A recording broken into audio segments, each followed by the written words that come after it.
कहन लगा महाराज तुहाडे कोल कोई इस तरह का मैथेमैटिक्स लेखा जोखा हिसाब किताब है जिहड़ा परलोक च भी काम आउंदा? महाराज कहणगे है ना। कहन लगे फिर दसो। हजूर कहन लगे मेरे वाला मैथेमैटिक्स सीखण लई रॉ मटीरियल बिल्कुल डिफरेंट है। आखन लगे वो की है? कहन लगे मैथ सीखण लई कागज चाहिदा है, शाही दी दवात चाहिदी है, कलम चाहिदी है, लिखण वाले हत्थ चाहिदे ने और दिलो दिमाग विच रॉ मटीरियल भी चाहिदा है। कहन लगा बिल्कुल चाहिदा है। महाराज कहन लगे मेरा मैथड जरा समझ, मैथ किवें सीखना है। जाल मोह मोह नूं घसा के शरीरक मोह नूं खत्म कर देना। कस मस कर, कस मैंने घसाना, मस मैंने शाही। जाल मोह कस मस कर, मत कागद कर सार। श्रेष्ठ मत विवेक बुद्धि वाली मत, ओदा कागज बना, ओदी तख्ती बना। भाओ कलम, प्यार दी कलम बनानी पैंदी है। कर चित लखारी, भाव शुभ गुण धारण करने पैंदे ने, अशुभ अवगुण छड्डने पैंदे ने। शरीरक मोह छड्डना पैंदा है। जाल मोह कस मस कर, मत कागद कर सार। श्रेष्ठ बुद्धि धारण करनी पैंदी। प्रेम रूपी कलम हथ विच पकड़नी पैंदी, भाव सारियां नाल प्रेम करन दी जाच सीखनी पैंदी है। ते अपने चित्त नूं सुरत नूं वाहगुरू दे शब्द विच जोड़ना, ये लखारी बनाना है। भाओ कलम कर चित लखारी। लिखिया गुर पुछ लिख विचार। गुरु कोलों पुछ के विचार लिख ते गुरु दसेगा लिख नाम। साला लिख, वाहगुरू दे नाम दी गल लिख, वाहगुरू दी सिफत सलाह दी गल लिख और लिखदा जा लिखदा जा लिखदा जा।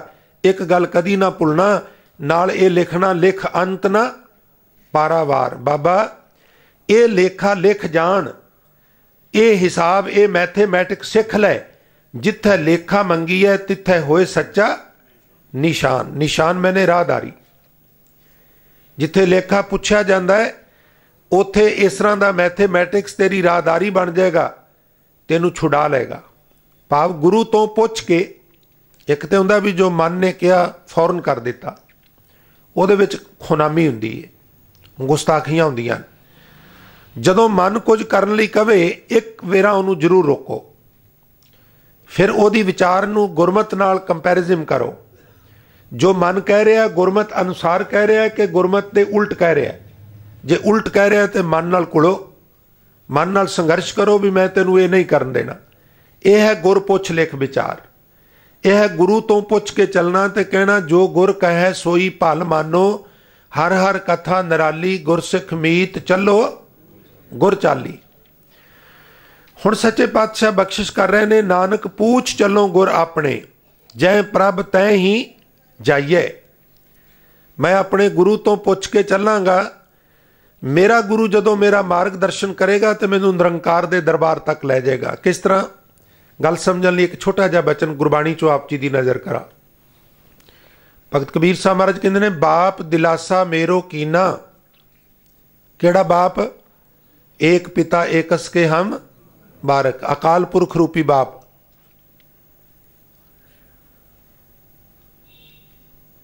बाप दिलासा मेरो कीना, सेज सुखाली मुख अमृत दीना। मेरे बापू अकाल पुरख ने मैनू दिलासा दिता, तगड़ा हो, दिल ना छड़, मैं तेरे नाल हां। बस फिर मैं शेर बन गया। मेरी हिरदे रूपी सेज उन्हें सोहनी बना दी ते मैनू जपण वास्ते मूँह विच अमृत नाम दिता। वाहगुरू रूपी अमृत नाम दे दिता। हुण मैं कहना, एक जो बात अनूप बनी है, पवन प्याला साजिया तीन पवन में एको जोगी, कहो कवन है राजा। एक जो बात अनूप बनी है, बाप दिलासा मेरो कीना, सेज सुखाली मुख अमृत दीना। तिस बाप को क्यों मनो वसारी। जिस बापू ने दिलासा दिता, नाम अमृत छकन लई दिता, उन्होंने मन चों क्यों वसारा। आगे गया ना बाजी हारी। लिखिया, मोई मेरी माई हों खरा सुखाला, पैरों ना दगली लगे ना पाला।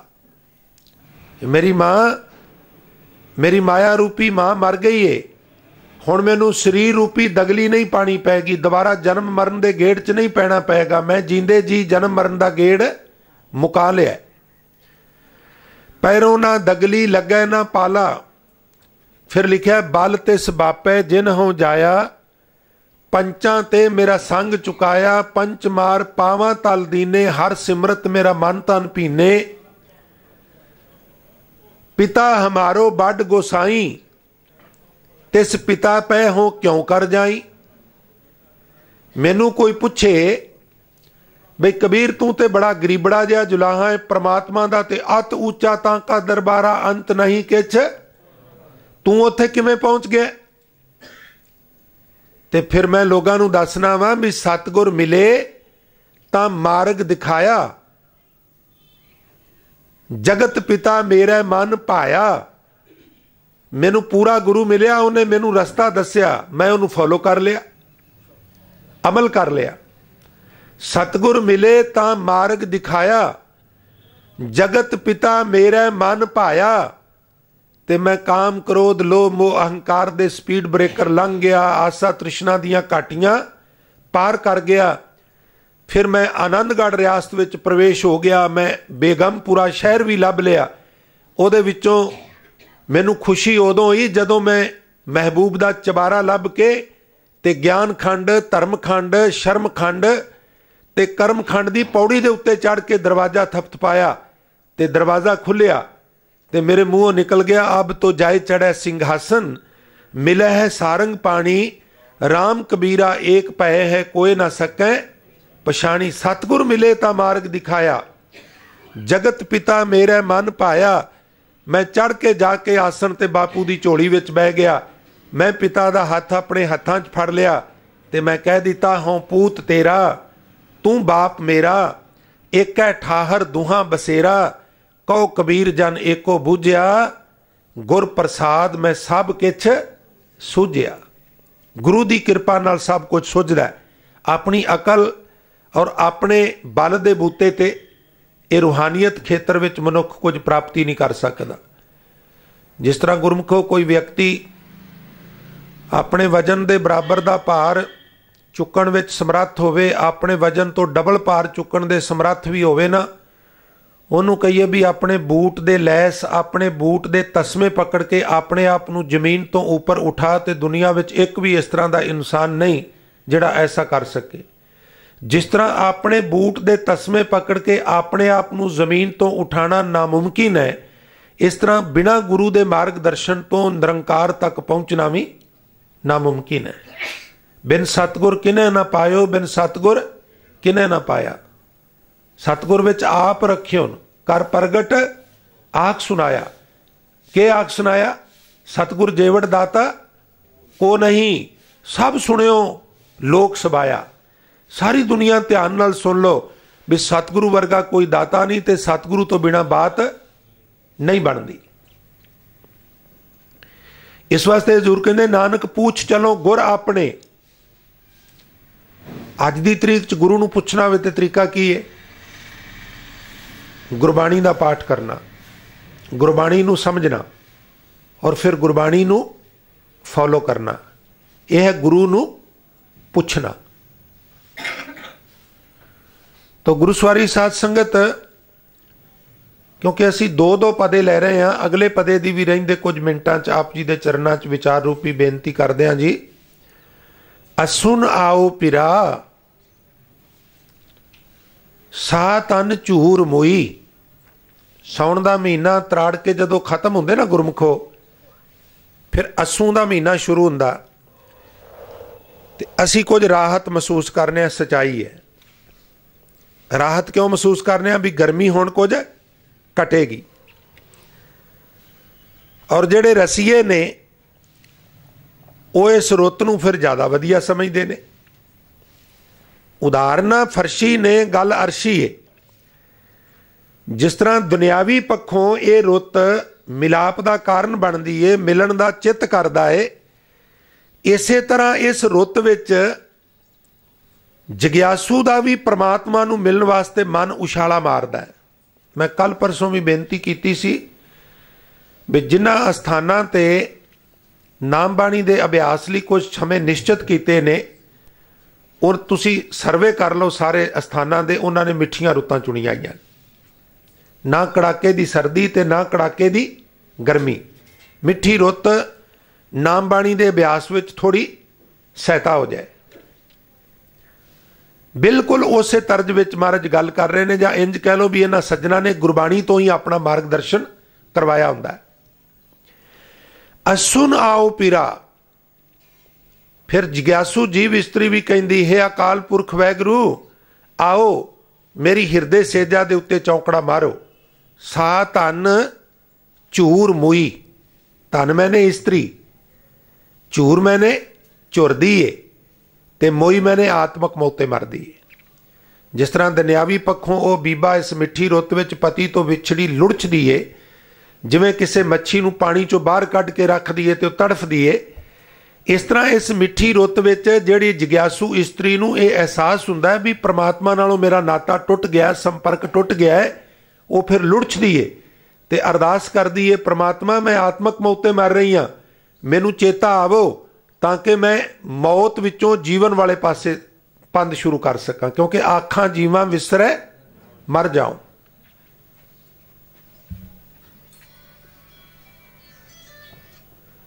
ਅਸੁਨ ਆਓ ਪਿਰਾ, ਸਾ ਧਨ ਝੂਰ ਮੁਈ, ਤਾਂ ਮਿਲੀਐ ਪ੍ਰਭ ਮੇਲੇ ਦੂਜੇ ਪਾਏ ਖੁਈ। ਖੱਖੇ ਨੂੰ ਹੋ ਔਂਕੜ, ਈੜੀ ਨੂੰ ਬਿਆਰੀ। ਪਰ ਇਹ ਜਿਹੜਾ ਮਲਾਪ ਏ, ਇਹ ਮਲਾਪ ਉਹਦੀ ਬਖਸ਼ਿਸ਼ ਨਾਲ ਹੀ ਹੁੰਦਾ ਹੈ। ਇਹਦਾ ਕੀ ਮਤਲਬ ਹੈ ਵੀ ਆਰ ਪਾਰ ਨਾ ਕਰੀਏ? ਨਹੀਂ, ਆਰ ਪਾਰ ਕਰਨਾ ਚਾਹੀਦਾ ਹੈ। ਦੁਨਿਆਵੀ ਪੱਖੋਂ ਸੱਜ ਵਿਆਹੀਆਂ ਮੁਟਿਆਰਾਂ ਘੰਟਿਆਂ ਬੱਧੀ ਸ਼ੀਸ਼ੇ ਅੱਗੇ ਬਹਿ ਕੇ ਸ਼ਿੰਗਾਰ ਕਰਦੀਆਂ ਨੇ। ਮੈਂ ਵਾਰ-ਵਾਰ ਅਰਜ਼ ਕਰ ਰਿਹਾ, ਉਦਾਹਰਨਾਂ ਫਰਸ਼ੀ ਨੇ, ਵਿਚਾਰ ਅਰਸ਼ੀ ਹੈ। ਉਹਨੂੰ ਕੋਈ ਰੋਕੇ ਨਾ ਤੇ ਹੋ ਸਕਦਾ ਸਾਰਾ ਦਿਨ ਹੀ ਸ਼ੀਸ਼ੇ ਮੂਹਰੇ ਬੈਠੀ ਰਹੇ। ਥੋੜ੍ਹਾ ਜਿਹਾ ਡਰ ਸੱਸ ਦਾ, ਥੋੜ੍ਹਾ ਜਿਹਾ ਝਾਕਾ ਸਹੁਰੇ ਦਾ, ਨਨਾਣ ਦਾ, ਥੋੜ੍ਹਾ ਜਿਹਾ ਕੰਮ ਦਾ, ਵਰਨਾ ਸਾਰਾ ਦਿਨ ਹੀ ਸ਼ੀਸ਼ੇ ਮੂਹਰੇ ਬੈਠੀ ਰਹੇ। ਕਿਉਂ? ਕਿਉਂਕਿ ਤੜਫ ਇਹ ਹੈ ਕਿ ਮੈਂ ਇਸ ਤਰ੍ਹਾਂ ਦੀ ਬਣ ਜਾ ਵੀ ਪਤੀ ਨੂੰ ਪਾ ਜਾ। ਸੱਚੇ ਪਾਤਸ਼ਾਹ ਕਹਿੰਦੇ ਆਰ ਪਾਰ ਕਰਨਾ ਮਾੜੀ ਗੱਲ ਨਹੀਂ, ਪਰ ਸ਼ਿੰਗਾਰ ਕੀਤਾ, ਸਾਰਾ ਪਰਿਵਾਰ ਸੌਂ ਗਿਆ, ਇਹ ਉਡੀਕ ਕਰਨ ਲੱਗ ਪਈ।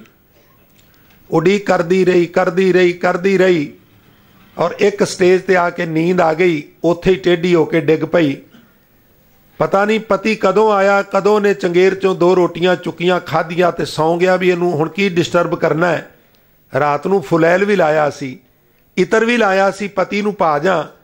ਤੇ ਸ਼ੇਖ ਫਰੀਦ ਸਾਹਿਬ ਕਹਿੰਦੇ ਨੇ ਸਵੇਰ ਨੂੰ ਉਹ ਜਿਹੜਾ ਇਤਰ ਸੀ ਨਾ, ਉਹਦੇ ਚੋਂ ਖੁਸ਼ਬੂ ਆਉਣ ਦੀ ਬਜਾਏ ਹਿੰਗ ਦੀ ਬਦਬੂ ਆ ਰਹੀ ਸੀ। ਫਰੀਦਾ ਰਹੀ ਸੋ ਬੇੜੀ ਹਿੰਗ ਦੀ, ਗਈ ਕਥੂਰੀ ਗੰਧ।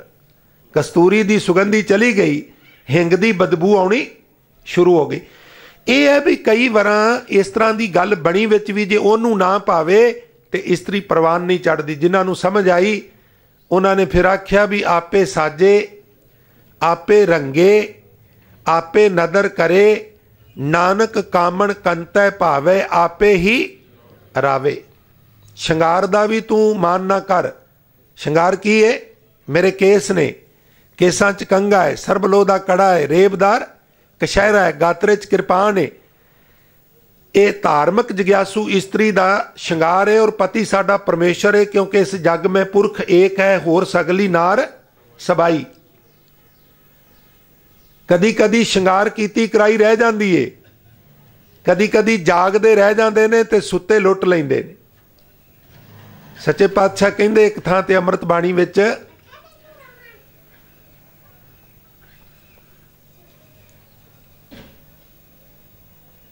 ਮਹਾਰਾਜ ਕਹਿੰਦੇ ਕਈ ਵਾਰ ਅੰਮ੍ਰਿਤ ਵੇਲੇ ਜਾਗਣ ਵਾਲਾ ਉਸ ਦਾਤ ਤੋਂ ਵਾਂਝਾ ਰਹਿ ਜਾਂਦਾ ਹੈ ਔਰ ਸੁੱਤਾ ਹੋਇਆ ਦਾਤ ਲੈ ਜਾਂਦਾ ਹੈ। ਤੁਹਾਡੇ ਮੂੰਹ ਚੜੀ ਪੰਕਤੀ ਹੈ, ਇੱਕ ਜਾਗੰਦੇ ਨਾ ਲਹਨ,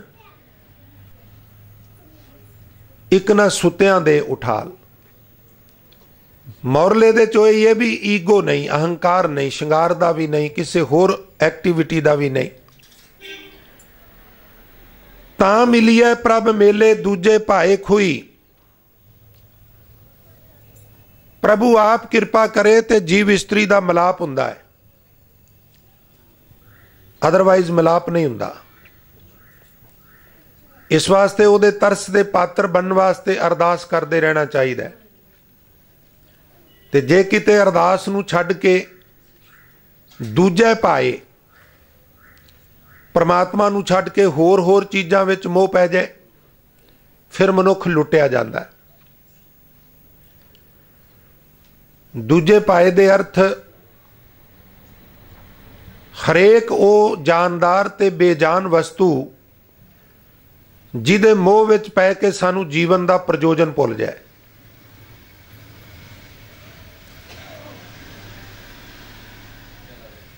गुरुद्वारे रूटीन विच आउणा, मत्था टेकना, कीर्तन कथा सेवा सिमरन नाल जुड़ना, अरदासां करनियां, महाराज पुत्र दी दात दिओ। एक दिन वागरू त्रुठा उन्हें पुत्र दे दिता, साल बाद पुत्र का जन्मदिन आया, बड़ी खुशी है। अज सारा कुछ ही भुल गया, ना नितनेम, ना सिमरन, ना सेवा, ना कोई होर गतिविधि, और थोड़ी देर लिए पुत्र माया बन गया। क्योंकि ये माया जित हर विसरै मोह उपजै भाओ दूजा लाया। माया सिर्फ करेंसी नहीं, 1000 दे 500 दे 100 दे नोट नहीं, हरेक वो जानदार व्यक्ति ते बेजान वस्तु जिहदे मोह च पै के साडा नेम टुट जाए, सानू जीवन का प्रयोजन भुल जाए, वो माया हो निबड़दा है। झूठ वगुती तां पिर मुत्ती। झूठ विच गलतान हो गई ते प्यारे वालों मुत्ती, मम्मे नूं औंकड़ तत्ते नूं ब्यारी, मुत्ती छुट्टड़। एक ते हो गई सुहागण, दूसरा शब्द है गुरमुखो दुहागण, ते एक अखर है छुट्टड़। केवल गल समझण लई महाराज सच्चे पातशाह ने बचन किया है, वो बीबा जिन्हों ओहदे पति ने छड़ दिता है, और छड्या जरूर किसी ऐब करके होवेगा, वो जीव इस्त्री जिहदी कदी गल बन गई सी, पर इस कदर लाइफ स्टाइल बना लिया भी उन्होंने मजबूरन छड्डना पिया। झूठ विच भुगती गई, प्यारे वालों छुट्टड़ हो गई, ते पता की बनया। महाराज कहते ने कूकै का से फूले, पिलछी ते काई। सतलुज दे किनारे ते दो बूटियां, एक नूं पिलछी कहिंदे, एक नूं काई कहिंदे। जदों फुल दियां बिल्कुल चिट्टियां सफेद, कहंदे ये हाल हो गया है, ਉਹਦੇ वांगू हुण फल दे उत्ते मैं आ गया। आगे घाम पिछे रुत जाडा। अस्सू का महीना वेखो, लोकी रजाइयां नगंदनियां शुरू कर देंदे, गर्म कपड़ियां दा आर पार करना शुरू कर देंदे, बई सर्दी आउण वाली है। पिछे भादरों के महीने च बड़ी गर्मी का कहर सिया है, अगों पाले का डर है। आगे घाम पिछे रुत जाडा, क्षमा करना, पीछे घाम आगे रुत जाडा। पिछे गर्मी अगे सर्दी। गर्मी मैंने निग, जवानी का निग चला गया है, ते बड़ेपे रूपी कमजोरी सामने नजर आ रही है, और उहदे नाल जिंद किसे पीले पत्ते वांगू हिलदी है। क्यों? क्योंकि विचार आउंदा है मना, जदों शरीर कायम दायम सी उदों करन वाला काम नहीं कीता, ते हुण ते बुढ़ा हो गया, हुण कित्थों करेगा? हुण ते शरीर विच बल नहीं रहा, हुण किवें करेगा? फिर जिंद जिहड़ी है वो लुढ़छदी है। बड़ेपे नूं नेड़े आया वेख के, अंतम समा नेड़े आया वेख के, धन गुरु नानक साहब सच्चे पातशाह बख्शिश कर दे ते फरमान कर दे, आगे घाम पिछे रुत जाडा, देख चलत मन डोले। मन डोलदा, जवानी पिछे रह गई है, बुढ़ेपा जिहड़ा वो सामने नज़र आ रहा है और मूँह विचों निकल जाता है, बेड़ा बंध ना सक्यो बंधन की वेला, पर सरवर जब उछलै तब तरन दुहेला, हाथ ना लाए कुसंबड़ै जल जासी टोला, एक आपी ने पतली शह केरे बोला, दुधा थणी ना आवी फिर होए ना मेला, कहो कबीर सहेलियो शव अलाए सी, शव आवाज मारेगा, आओ भाई श्वास मुक गए ने मेरे कोल आ जाओ, हंस चल सी, जिंद रूपी हंस उडारी मार जाएगा, ते ये तन ढेरी थी सी। जदों संस्कार करने आ ते अस्थियां रह जांदियां, स्वाह रह जांदियां, एक छोटी जी लकड़ की फौड़ी बनाई हुंदी, ਉਹਦੇ ਨਾਲ फिर लोग ਉਹਦੀ ढेरी कर देंदे ने, ਉਹਨੂੰ बोरी आदक च पा के चलो जी जल प्रवाह करना है। महाराज कहते यही हवाल होए गो तेरे, कह कबीर सुनो मन मेरे, यही हवाल होए गो तेरे, आगे काम पिछे रुत जाडा, जवानी टुर गई बुढ़ेपा आ गया। शायद यही कारण है भी बाणीकार सानू समझाते ने, भगत कबीर साहब महाराज के बचन पढ़ते हो ना, भजो गोबिंद भूल मत जाहो, मानस जन्म का यही लाहो। फिर आप जी कहते जब लग जरा रोग नहीं आया बुढ़ेपा, ये बुढ़ेपा भी एक रोग है ना। कोई वृद्ध व्यक्ति डॉक्टर को चला गया, कहने लगा डॉक्टर साहब मेरे खब्बे चूले विच बड़ी दर्द रहिंदी है। उन्हें उम्र पुछी, टूटियां लाइया, शरीर वेख्या, वेख फूक के कहने लगा बजुर्गो कोई टेंशन वाली गल नहीं, कोई बीमारी नहीं गी, ये असल च बुढ़ेपे कारण ही है। कहने लगा मेरा सज्जा मोढा भी पीड़ करता रहिंदा है। वो रता ठरमे नाल बई ये घबरा भी ना जाए, वो कहने लगा खिमा करना गल ये भी कोई नहीं गी, ये भी बुढ़ेपे कारण ही। उन्हें एक होर गल पूछी, डॉक्टर कहने लगा बुढ़ेपे कारण। एक होर पूछी, कहने लगा बुढ़ेपे कारण। कहने लगा तेनू किस मूर्ख ने डॉक्टर बना दिता, मैं जेड़ी गल करना तू कहना बुढ़ेपे कारण। वो कहने लगा बजुर्गा खिमा करना, एक गुस्सा भी बुढ़ेपे कारण, बुढ़ेपा भी एक बीमारी है ना। इस वास्ते बाणी कहती जब लग जरा रोग नहीं आया। और साड़ी एक वडंबना है, टावियां नूं छड्ड के ना जदों नैन प्रैन काम करते हैं उदों धीआं पुत्तरां जोगे। और सर्वे किया गया एक भी साडे सिख गुरुद्वारियां दे विच कोई नौजवान बच्चा बच्ची तुहानूं नज़र नहीं आवेगा। एक तो उहदा कारण यह है भी असीं वातावरण ही नहीं सिरजिया, असीं योग टीचरां दा प्रीचरां दा प्रबंध नहीं किया जिहड़े उहनां नूं बिठा सकण। 1000 चैनल है, बच्चे दे हत्थ च रिमोट है, दिलचस्प तो दिलचस्प प्रोग्राम आउंदे ने और मुकाबलतन उन्नी तैयारी नाल उस तरह का मैटर, उस तरह दीयां जानकारी भरपूर गल्लां, दिलचस्प जिहड़ा सामान है, समग्री है, वो उन्हां दे कन्नां तक असीं नहीं पहुँचा सकते और वो उचाट होके उठ के इत्थों चले जाते हैं। और हुण एक रवायत बन गई है, भावें किते टावी टली उस पद्धर की गल हो भी जाए, हुण उन्हां नूं विश्वास ही नहीं। पर बजुर्ग जिहड़े ने उन्हां दी आमद गुरुद्वारियां च है, चंगी गल है, पर उंज बाणीकार कहिंदे भी ये जवानी वेले होनी चाहिए सी। फरीदा उमर सुहावड़ी संग सुवनड़ी दे, विरले कई पायन जिन्ना प्यारे ने। फिर जदों कन्ना तो सुने ना, अखां तो दिसे ना, हथ काम करन जोगे ना रहन, पैर तुरन जोगे ना रहन, उदों फिर आम तौर पर मनुख इस पासे परतदा है। चलो कोई हर्ज नहीं, देर आया दुरुस्त आया, पर किते वक़्त सिर आउंदा ते फिर क्या बात सी। भगत कबीर साहब महाराज कहते जब लग जरा रोग नहीं आया। सेंस की है जवानी चाह इत्थे,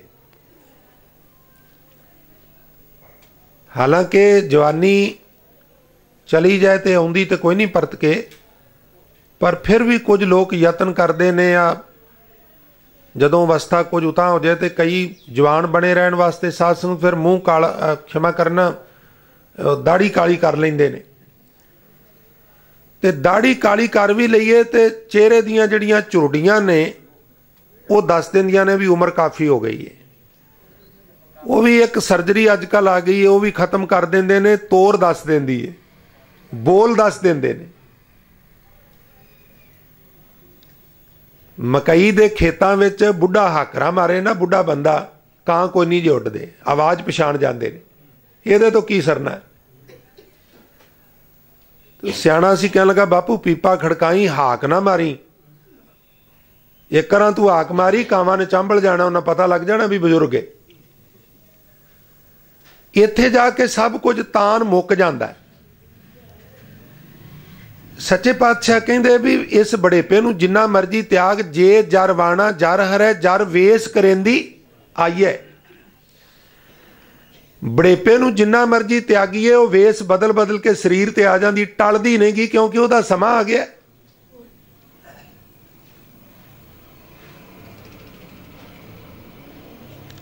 वाहिगुरू। इस वास्ते जब लग जरा रोग नहीं आया, जब लग काल ग्रसी नहीं काया, जब लग बिकल भई नहीं बाणी। बाणी बिकल किवें हुंदी है? दंद जदों ना मूँह च रहन, ताकत घट जाए, बंदा उचारण कुछ होर करदा, मूँह चों निकलदा कुछ होर है। सच्चाई है असीं कहने कुछ होर हां, सुन शक्ति खत्म हो गई है, उहनूं समझ कुछ होर आउंदी।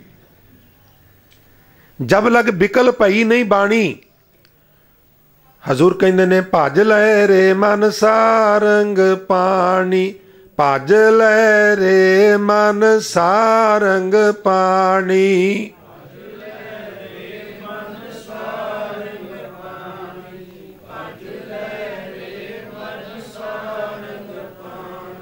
भज लै रे मन सारंग पानी, भज लै रे मन सारंग पानी।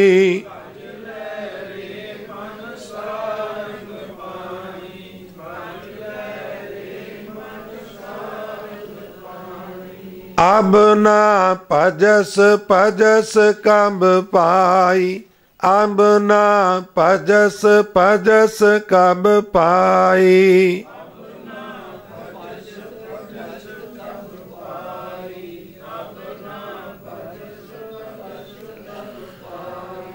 अब ना भजस भजस कब पाई, अब ना भजस भजस कब पाई। अब ना भजस भजस अब ना आवे अंत न भजया जाई, आवे अंत न भजया जाई।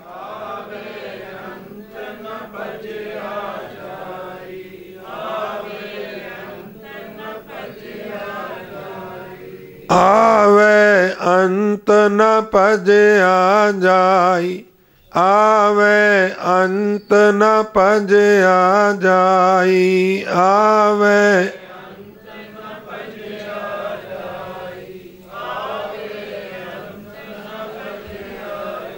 हजूर फरमान कर रहे ने आगे काम पिछे रुत जाडा। काम मैंने गर्मी निग, जवानी दी गर्मी जांदी रही और बुढ़ेपे रूपी ठंड तेरे सामने खलोती है। इनू वेख के महाराज मेरा मन डोल रहा है, हुण की करांगा।